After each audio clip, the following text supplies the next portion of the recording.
Jalur lintas tengah Sumatera yang berada di kawasan Kabupaten Muara Enim sebagai jalur mudik akan terkendala dengan kemacetan di perlintasan kereta, sehingga Polres Muara Enim meminta kepada PTBA dan KAI untuk melakukan pembatasan aktivitas kereta angkutan batubara.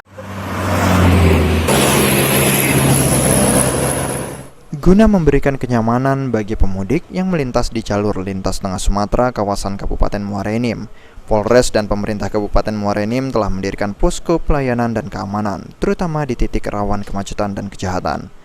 Setiap tahun, Satgas Operasi Ketupat akan lebih fokus ke simpang belimbing yang tepat berada di perlintasan kereta sebagai sumber kemacetan yang disebabkan banyaknya kereta babaranjang pengangkutan batubara yang panjangnya hingga 60 gerbong kereta.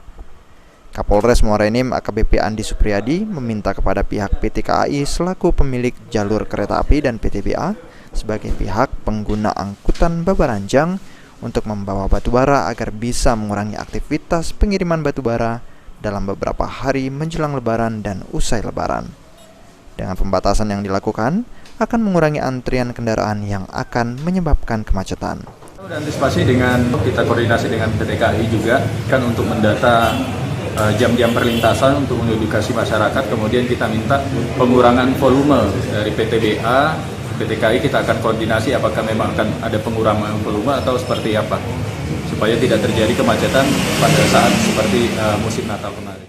Jika PTBA dan KAI mau bekerja sama untuk bisa mengurangi aktivitas kereta angkutan batubara, bisa membantu mengurangi kemacetan kendaraan arus mudik di wilayah Muara Enim, terutama di setiap perlintasan kereta. Mardiansyah, PAL TV.